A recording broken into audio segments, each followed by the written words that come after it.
Good afternoon, grade 11s. Today we're going to be looking at change management, which falls under the stress and crisis management topic. So change happens all the time and at many levels in an organization. The nature of humans causes them to generally resist change and not to go with it. Management plays a very important role and must guide and support workers to adapt and also accept changes that come about. Imagine if your school had to change their school badge, what kind of resistance the organization would meet. Mostly people in the organization simply respond to customer needs and move on to the next project. They do not necessarily change their way of thinking, but they are continuously learning and adapting and spreading knowledge and sharing ideas. So I'm just going to read the definition on the slide. Change management is a term used for preparing and supporting individuals, teams, and organizations in making organizational change. We are going to look at 3 theories of change management. The first one is business process reengineering, often referred to as BPR. So this is new processes are implemented that make business better. Business process reengineering theory concentrates on new ways to get work done. This includes logistics, manufacturing, and distribution. By implementing better processes, the organization would be more efficient and cost-effective. It would deliver products and services of excellent quality, as well as increase productivity. The weakness of this theory is that it does not necessarily take the people's aspect of the organization into account. People's attitudes towards change should receive attention. So BPR is a radical redesign of core business processes so that you can achieve dramatic improvements in productivity, cycle times, and quality. Right, the second theory of change management is total quality management, TQM, and you're going to study this in a lot of detail in grade 12. But the goal of TQM, total quality management, is to ensure consistent high-quality products and or services at all times. So in other words, do it right the first time, every time. In South Africa, businesses ensure high-quality standards by adhering to the International Organization for Standardization, known as ISO. A weakness of this theory is that it lacks the ability to evaluate people, since it concentrates only on existing processes. However, this was addressed later in ISO standards.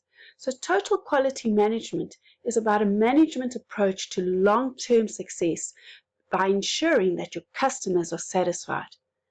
In a TQM effort, all members of an organization participate in improving the processes, the products, and the services, and the culture in which they work. Hence the phrase, total quality management. The third theory of change management that we are going to be looking at is called ADKAR. It is an acronym. The ADKAR model was designed to focus teams with specific activities that will have an impact on the results. The name comes from the following. A stands for the awareness of the need for change. D, the desire to support and participate in the change. K is knowledge of how to go about the change. A is the ability to implement the change, and R is the reinforcement to sustain the change and keep it going. The ADKAR theory is very successful because it focuses on employees who feel involved and have an interest in the process. This model is task-specific, so results can be measured and evaluated more easily. So if we look at the advantages of ADKAR, it evaluates the employees' resistance to change. How much are they willing to change? It helps employees to transition, to move through the change process.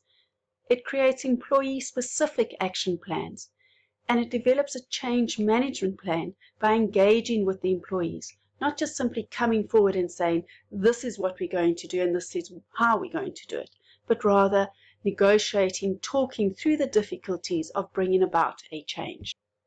So if we look at this graph here, which looks at the phases of change for the project and how it affects the employees, at the bottom we've got ADKAR, the awareness, the desire, the knowledge and understanding of why one has to change, the ability to implement the change, and then to sustain it and reinforce it for the future. So what happens with the business is they prepare, and there's a need that they see. So they start designing this concept. Then once they are implementing, they have to give the knowledge to the employees to know how to do it. And then by reinforcing it, it is a sustainable project. And hence we have a successful change. Now we move on to managing change. Managing change is not easy, and there's no quick and easy recipe that tells managers what to do.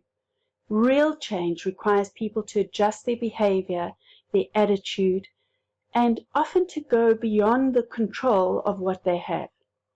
Top management can make decisions about the distribution of resources or the restructuring of a company, but no one can order people to use their imagination or to work together as a team.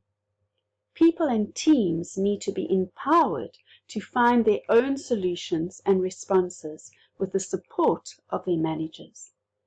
Given the impact that change has on employees, it is important that managers manage employees throughout the change process.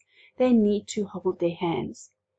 The following change process serves as a guideline for change managers. The first one is to assess the environment. Scan the environment and collect information that will signal a need for change. For example, the need for technological change that could ensure higher productivity, better quality assurance, and a decrease in production costs. The need for diversity in the workplace to appoint employees from a variety of different race groups, especially when the business operates globally. Stage 2 is to determine the performance gap. So with the information at your disposal, it is possible to figure out the gap between what a business wishes to achieve and what it is actually achieving. The third stage is identifying problems or opportunities within the business. It's very important to identify problems and opportunities immediately. For example, if sales are dropping, you need to understand why. It could be as a result of incompetent sales staff, or because the product no longer appeals to the consumer, or possibly the marketing is not aimed at the right target market. So identify the problem or opportunities. The fourth stage is to identify reasons for resistance to change. When people are confronted with the need to change, especially when it is driven internally, they often become emotional and tend to resist and fear change, not knowing how it's going to affect them. The following are just some examples of reasons for resisting change. For example, people could be thinking, we've never done it like this before, why must we change it? Or, we tried it before and it didn't work, so why should we change it? Or, things are okay for now, we don't need to change anything. Just think of your schooling over these last 2 weeks, how that has had to change, and how you might be resisting it, or actually enjoying the change. Another reason for resistance could be a conflict of interest. So, organizational change results in downsizing and cost cutting, and so employees might be retrenched and not have jobs. Or it could be a misperception about what is going to be coming about, or possibly labor contracts could be terminated. Now that we've identified the reasons for resistance, we need to look at stage 5, which is to reduce resistance to change. And this is done by communicating openly and early enough with employees. Don't hide information from them. Providing clear and definite direction to employees. Inspiring and motivating them. Leading by example in order to build credibility and trust. And giving feedback to employees, which will help them accept the change that is due to come. Right, stage 6 is to set goals, but these goals must be realistic, measurable, attainable, and at this point you should be thinking, smarter goals. Stage 7 is develop a plan of action. It could be time-consuming and complex, but ensures that everybody understands their role and the time frame and the deadlines that need to be met. Stage 8 is implement this action plan. Throughout the implementation process, people need to be rewarded for their efforts. This will help create a positive climate. And stage 9, constant monitoring of change. Change managers need to monitor the results to ensure that the change process was conducted closely and successfully. I was at an organization where we went through a major change and we employed or consulted with a change consultant. And we met with her twice a week for about an hour each time.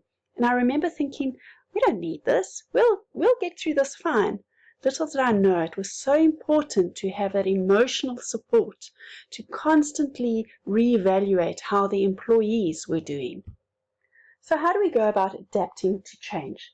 The most successful approach to change is through participation, involving employees, and open communication from management, as these factors are crucial to the change process. But the biggest changes faced by businesses in the past few years include unemployment and retrenchment. Many businesses in South Africa who had to downsize and implement retrenchment policies have put plans in place to redeploy retrenched employees in order to remain economically active. One can just think of COVID-19 and how many small businesses are having to downsize because they are losing 3 weeks' worth of income. Globalization. As a result of technological advanced communications and transport, businesses now not only compete locally, but with the rest of the world. So businesses need to adapt to these changes in the environment in order to remain competitive. Another major change that has affected people and businesses in South Africa is affirmative action. So affirmative action is a policy whereby the Employment Equity Act seeks to provide a formal structure to transform workplaces to be in line with the demographics of South Africa. Employees need to be properly informed of how affirmative action will be implemented in order to keep the workforce motivated. There's a lot of misconception about affirmative action. And lastly, we're going to look at John P. Kotter's 8-step model, which helps leading change.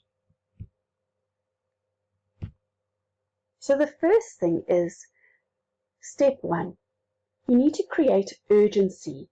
Where we are now and where we want to be in the future. So you need to inspire your employees. Step 2, team talk to build a leading team. So form a powerful coalition. Step 3, create a vision for change.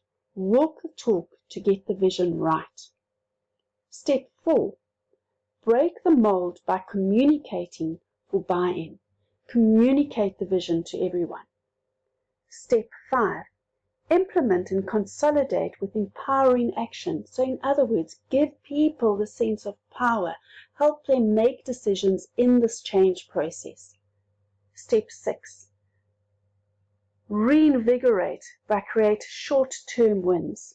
So you constantly want to reward people for the little things that they've started accepting and changing.